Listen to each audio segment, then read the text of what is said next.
Hi, Brenda. Terry and I are doing a presentation for the managers on the importance of building member relationships, and we'd like to ask you a few questions. Help us to elaborate on why you think that's so important for us here at the credit union.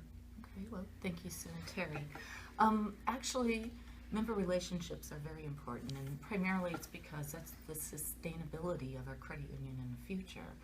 By developing member relationships, we are developing a family of trust, and I think that then, as you would with any family, you would come back again and again once you built that trust. And again, that's then how we continue to grow. You tell your friends, your family, and you come in and they become members, and then that gives us additional opportunities to sell them our services and products. So what do you think are the key elements to building that trust? Definitely one of the first ones is relevancy.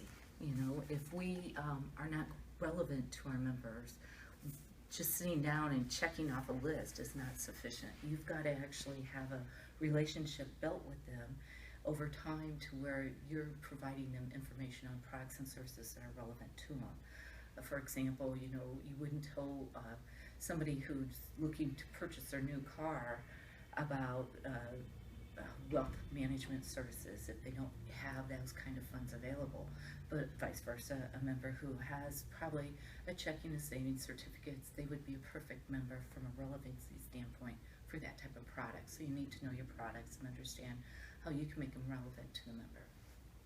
So training is really going to be important. Training of our staffs on how to recognize, you know, the different type of members, and you know what is going to be relevant to who. That's going to really come into play.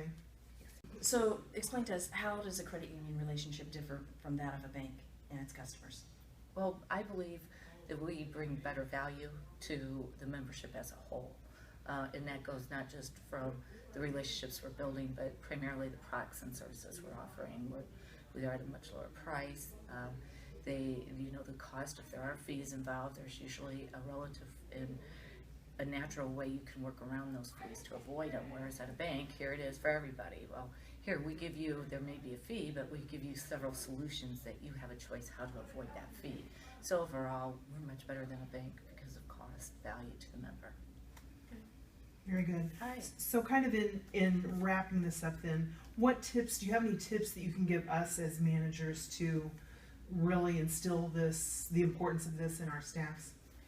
First off, you've got to be sincere. You know, when you sit down, you can't just take the next customer or member as they walk in the door. You need to be sincere in your willingness to help them. Vice versa, managers need to be sincere in their desire to help their staff, not, oh, I've got to coach again. Well, no, you need to determine there's value to providing that coaching to the staff so that they're determining when they're discussing things with the members what's going to be relevant for them.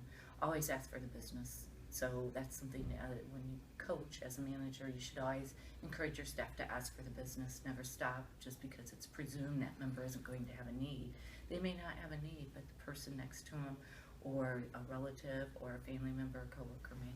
So I think it's important we do that. Make sure our staff know the products and services we're offering. Okay. Thank you very much, Brenda. Okay. You're Thank welcome. you, Brenda. Thank you.